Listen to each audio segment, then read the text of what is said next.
L'immigration ne date pas d'hier. Les immigrés qui arrivent portent en eux leur culture d'origine.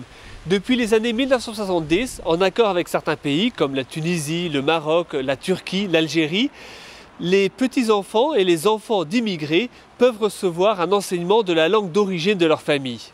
Ce soir, nous suivons un cours de turc. Ama doğru değil. Değil mi? Peki Kız Kulesi'ne gitmiş. Başka? Trabzon'a gitmiş. Il est 17h30. Tous les mardis soirs, ces enfants de différentes écoles de Brest se retrouvent pour un cours de turc à l'école Penastreat.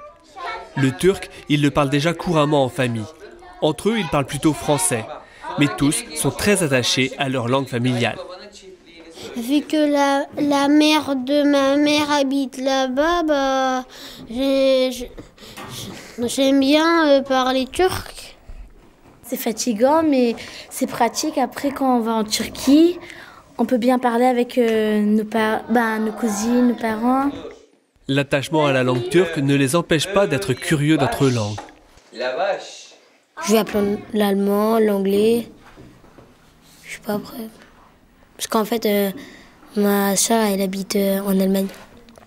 Comme ça, on parle avec les étrangers et tout, quand on fait la route, ou quelque chose comme ça. L'instituteur, Ali Kivrak, est arrivé à Brest il y a 1 an et demi. Il enseigne aussi à Landerneau, Pont-de-Buis et Briec. Il est rémunéré par le consulat général de Turquie dans le cadre d'un accord entre la France et la Turquie. Son enseignement est apprécié des parents d'élèves.